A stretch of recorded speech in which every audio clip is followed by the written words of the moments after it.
ನಮಸ್ತೆ ಎಲ್ಲರಿಗೂ. Welcome to SK Mysuru ರುಚಿ. ಈ ದಿನ ಕಡಲೆಬೇಳೆ, ಕೊಬ್ಬರಿ, ಉದ್ದಿನಬೇಳೆ, ಕರಿಬೇವಿನ ಸೊಪ್ಪು ಬಳಸಿ ಚಟ್ನಿ ಪುಡಿ ಹೇಗೆ ಮಾಡೋದು ಅಂತ ತೋರಿಸ್ಕೊಡ್ತೀನಿ. ನೋಡ್ಕೊಂಬರೋಣ ಬನ್ನಿ. ಚಳಿಗಾಲದಲ್ಲಿ ಇದು ತುಂಬ ಚೆನ್ನಾಗಿರುತ್ತೆ. ನೆಂಚ್ಕೊಳ್ಳೋಕ್ಕೆ ಅಕಸ್ಮಾತ್ ಮಾಡದೇ ಇದ್ದರೆ ರೊಟ್ಟಿ ಚಪಾತಿಗೆ ಇದನ್ನೇ ಹಾಕ್ಕೊಂಡು ತಿನ್ಬೋದು. ಅನ್ನಕ್ಕೂ ಚೆನ್ನಾಗಿರುತ್ತೆ. ಬನ್ನಿ ಹೇಗೆ ಮಾಡೋದು ಅಂತ ನೋಡ್ಕೊಂಬರೋಣ. ಒಂದು 20 ಬ್ಯಾಡಗಿ ಮೆಣಸಿನ್ಕಾಯಿ ತೊಗೊಂಡಿದ್ದೀನಿ. ಒಂದು 10 ಈ ಥರ ಗುಂಟೂರು ಮೆಣಸಿನ್ಕಾಯಿ ತೊಗೊಂಡಿದ್ದೀನಿ. ಒಟ್ಟು 30 ಮೆಣಸಿನ್ಕಾಯಿ ಇದೆ. ಇದನ್ನು ಲೈಟಾಗಿ ಹುರ್ಕೊಳ್ತೀನಿ. ನೋಡಿ, ಇಷ್ಟು ಗರಿ ಗರಿ ಅಂತಿರಬೇಕು. ಇಷ್ಟು ಹುರ್ಕೊಂಡ್ರೆ ಸಾಕು.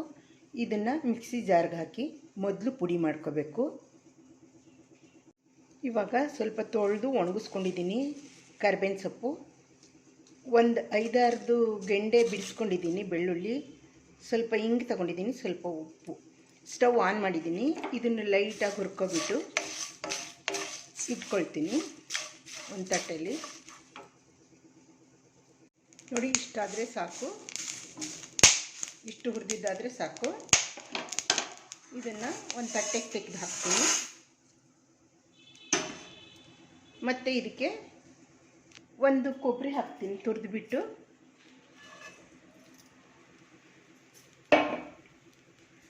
ಇದನ್ನು ಅಷ್ಟೇ ಲೈಟಾಗಿ ಹುರ್ಕೋಬೇಕು, ಸೀಸಬಾರ್ದು. ಸ್ವಲ್ಪ ಹುರ್ಕೊಳ್ಳೋಣ. ನೋಡಿ, ಇಷ್ಟು ಹುರ್ಕೊಂಡ್ರೆ ಸಾಕು. ಇವಾಗ ಸ್ಟವ್ ಆಫ್ ಮಾಡ್ತೀನಿ.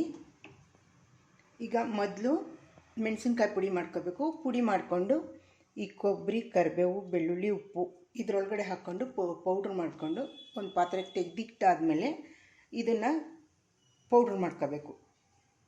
3 ಒಟ್ಟಿಗೆ ಹಾಕೋಬಾರ್ದು. 3 ಒಂದೊಂದು ಸಲ ಪೌಡ್ರ್ ಮಾಡ್ಕೋಬೇಕು. ಇದು ತಣ್ಣಗಾದ್ಮೇಲೆ ಪೌಡ್ರ್ ಮಾಡ್ಕೊಳ್ತೀನಿ 3. ನೋಡಿ, ಹುರಿದಿರೋದೆಲ್ಲ ಪೌಡ್ರ್ ಮಾಡಿ ಹಾಕಿದ್ದೀನಿ ಒಂದು ಪಾತ್ರೆಗೆ. ಇವಾಗ ಹುಣಸೆಹಣ್ಣಿನ ಪುಡಿ ಹಾಕ್ತೀನಿ. ಇದು ಎಲ್ಲ ಸ್ಟೋರಲ್ಲೂ ಸಿಗುತ್ತೆ. ಪ್ಯಾಕೆಟಿಂದ ಜಸ್ಟು ಕೈಯಲ್ಲಿ ಪುಡಿ ಮಾಡಿಬಿಟ್ಟು ಹಾಕೋದು ಹುಣಸೆಹಣ್ಣಿನ ಪುಡಿ. ನಮಗೆ ಎಷ್ಟು ಬೇಕು ಈ ಪುಡಿಗೆ ಅಷ್ಟು ಹಾಕ್ಕೊಂಡಿದ್ದೀನಿ. ಇವಾಗೆಲ್ಲ ಮತ್ತೆ ಮಿಕ್ಸ್ ಮಾಡ್ತೀನಿ ಎಲ್ಲ. ನೋಡಿ, ಇದು ಕಲ್ಲಂಗಡಿ ಹಣ್ಣು. ಮೇಲ್ಗಡೆ ಹಣ್ಣು ತಿನ್ನಕ್ಕೆ ತೊಗೊಳ್ತೀವಿ, ಬೇಸಿಗೆಯಲ್ಲಿ ಒಳ್ಳೆಯದು ಅಂದ್ಬಿಟ್ಟು. ಈ ಸಿಪ್ಪೆ ಇರುತ್ತಲ್ಲ, ಸಿಪ್ಪೆ ಕೆಳಗಡೆ ಎಲ್ಲ ತೆಗೆದ್ಬಿಟ್ಟು ವೈಟ್ ಭಾಗನ ಇವಾಗ ಕಟ್ ಮಾಡ್ಕೊತೀನಿ. ಇದರಲ್ಲಿ ಸ್ವೀಟ್ ಮಾಡ್ಬೋದು, ಹಲ್ವಾ ಮಾಡ್ಬೋದು, ಮತ್ತು ಚಪಾತಿಗೆ ನೆಂಚ್ಕೊಳಕ್ಕೆ ಮಾಡ್ಬೋದು. ಇದನ್ನು ಇವಾಗ ಕಟ್ ಮಾಡ್ಕೊತೀನಿ ಕ್ಲೀನಾಗಿ. ಬಾಣಲಿಗೆ ಸ್ಟವ್ ಆನ್ ಮಾಡಿ ಬಾಣಲಿಗೆ 3 ಸ್ಪೂನ್ ಆಯಿಲ್ ಹಾಕಿದ್ದೀನಿ. ಸ್ವಲ್ಪ ಸೋಂಪು ಹಾಕ್ತೀನಿ. ಇದು ಸ್ವಲ್ಪ ಫ್ರೈ ಆಗಲಿ. ರೆಡ್ ಚಿಲ್ಲಿ ಪೌಡ್ರು, ಧನಿಯಾ powder, jeera powder, garam masala, amchur powder, ಉಪ್ಪು, ಅರಿಶಿನ ಹಾಕ್ತಾಯಿದ್ದೀನಿ. ಇವಾಗ ಇದು ಹಾಕುವಾಗ ಸಿಮ್ಮಲ್ಲಿ ಇಟ್ಕೋಬೇಕು, ಇಲ್ಲಾಂದರೆ ಸೀದೋಗ್ಬಿಡುತ್ತೆ.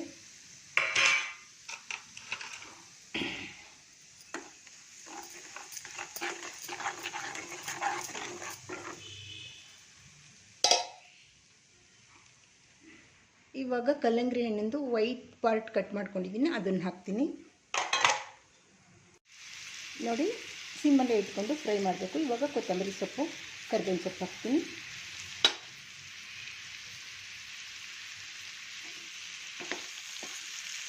ಇದು ಬೇಗ ಬೆಂದ್ಕೊಳ್ಳುತ್ತೆ.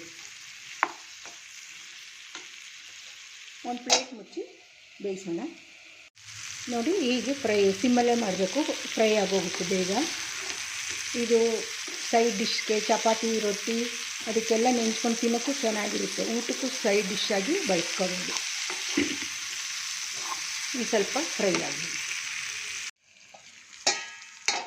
ನೋಡಿ, ಇಷ್ಟು ಫ್ರೈ ಆದರೆ ಸಾಕು. ಇವಾಗ ಸ್ಟವ್ ಆಫ್ ಮಾಡಿಬಿಡೋಣ.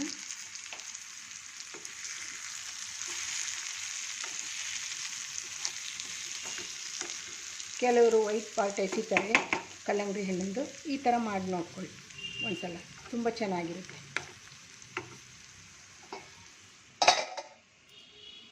ಇಲ್ಲಿ ಬದನೆಕಾಯಿ 1/4 kg ಬದನೆಕಾಯಿ ಕಟ್ ಮಾಡಿಬಿಟ್ಟು ಉಪ್ಪು ನೀರಿಗೆ ಹಾಕ್ಕೊಂಡಿದ್ದೀನಿ.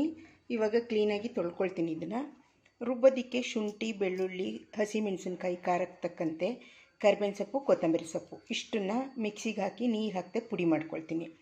ಒಂದು ಈರುಳ್ಳಿ ತೊಗೊಂಡಿದ್ದೀನಿ, 2 ಟೊಮೊಟೊ ತೊಗೊಂಡಿದ್ದೀನಿ. ಇದನ್ನು ಚಾಪರ್ಗೆ ಹಾಕಿ ಕ್ಲೀನಾಗಿ ಚಾಪ್ ಮಾಡ್ಕೊಳ್ತೀನಿ.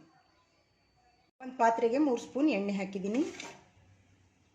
ಸಾಸಿವೆ, ಕಡಲೆಬೇಳೆ, ಉದ್ದಿನಬೇಳೆ, ಜೀರಿಗೆ, ಮೆಂತ್ಯ, ಚಿಲ್ಲಿ ಫ್ಲೇಕ್ಸ್, ಈ ಒಣಮೆಣಸಿನ್ಕಾಯಿ ಬೇಕಾದ್ರೆ ಹಾಕ್ಕೋಬೋದು. ಇದೆಲ್ಲ ಸ್ವಲ್ಪ ಚಟಪಟ ಅಂತ ಹಾಕ್ತಿದ್ದೀನಿ. ಸ್ವಲ್ಪ ಹಿಂಗೆ ಹಾಕ್ತಾಯಿದ್ದೀನಿ.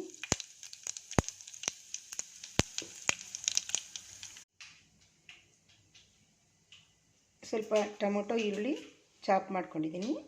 ಇವಾಗ ಇದನ್ನು ಹಾಕ್ತೀನಿ. ಈರುಳ್ಳಿ ಟೊಮೊಟೊ ಹಾಕಾದ್ಮೇಲೆ ಸ್ವಲ್ಪ ಬದನೆಕಾಯಿ ಹಾಕ್ತೀನಿ ಕಟ್ ಮಾಡಿರೋದು.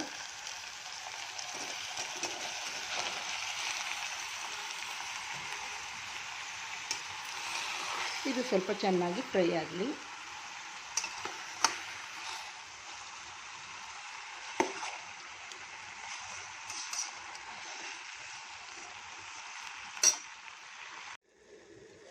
ಇಷ್ಟು ಬಾಡಿದ ಮೇಲೆ ಸ್ವಲ್ಪ ಉಪ್ಪು ಹಾಕೋಣ. ಇವಾಗ ಪುಡಿ ಮಾಡ್ಕೊಂಡಿದ್ವಲ್ಲ, ಹಸಿಮೆಣಸಿನ್ಕಾಯಿ, ಕೊತ್ತಂಬರಿ ಸೊಪ್ಪು, ಕರಿಬೇವಿನ ಸೊಪ್ಪು, ಶುಂಠಿ, ಬೆಳ್ಳುಳ್ಳಿ, ಇದನ್ನು ಹಾಕ್ತೀನಿ.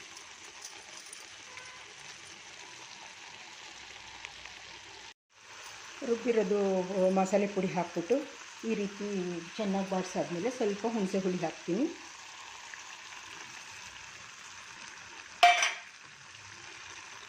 ಜಾರ್ ತೊಳೆದು ಸ್ವಲ್ಪ ನೀರು ಹಾಕ್ತೀನಿ.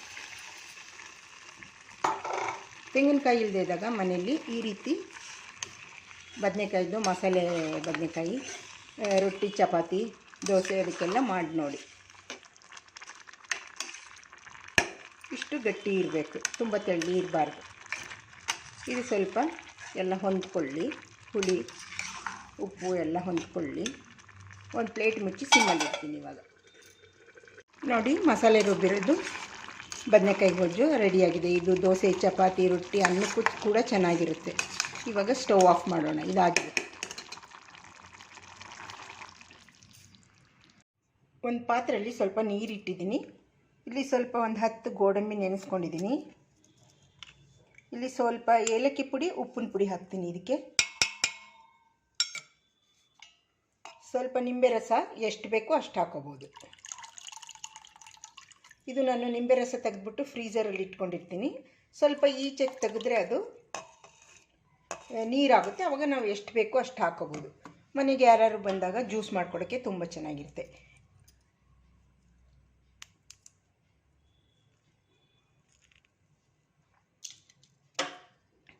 ಇವಾಗ ಈ ಗೋಡಂಬಿನ ರುಬ್ಕೊಳ್ತೀನಿ. ನೀರು ಹಾಕಿದ್ದೀನಿ ಅಲ್ಲ, ಈ ಗೋಡಂಬಿ ಇದೇ ನೀರಿಂದ ರುಬ್ಕೊಳ್ತೀನಿ.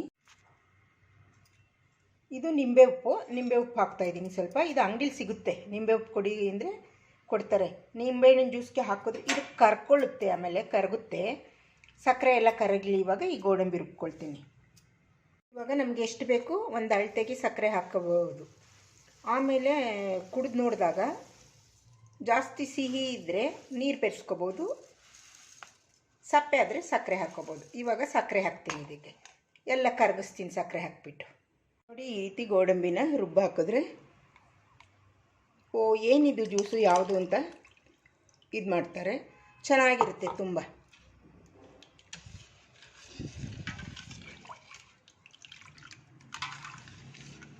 ಇದೆಲ್ಲ ತೊಳೆದು ಹಾಕ್ತೀನಿ ಸ್ವಲ್ಪ ಜಾರೆಲ್ಲ. ಈ ರೀತಿ ಸ್ಪೆಷಲ್ ಇಂಗ್ರೀಡಿಯೆಂಟ್ಸ್ ಗೋಡಂಬಿ ಹಾಕಿಬಿಟ್ಟು ನಿಂಬೆಹಣ್ಣಿನ ಜ್ಯೂಸ್ ಮಾಡಿಕೊಡಿ ಬಂದವ್ರಿಗೆ. ಇದನ್ನು ಫ್ರಿಜ್ಜಲ್ಲಿ ಇಟ್ಬಿಟ್ರೆ ತಣ್ಣಗಾಗುತ್ತೆ. ಒಂದು ಬಾಟ್ಲಲ್ಲಿ ಶೇಖರಣೆ ಮಾಡ್ಕೊಂಡು ಇಟ್ಕೋಬೋದು. ಯಾರು ನೆಂಟರು ಬಂದಾಗ ಸಡನ್ನಾಗಿ ಕೊಡ್ಬೋದು, ತಣ್ಣಗಿರುತ್ತೆ. ಇದೇನು ಈ ಥರ ಇದೆ ನಿಂಬೆಹಣ್ಣು ಜ್ಯೂಸು ಅಂತ ಕೇಳ್ತಾರೆ. ಈ ಗೋಡಂಬಿ ಹಾಕೋದ್ರಿಂದ ತುಂಬ ಚೆನ್ನಾಗಿರುತ್ತೆ. ಒಮ್ಮೆ ನೀವು ಮಾಡಿ ನೋಡಿ.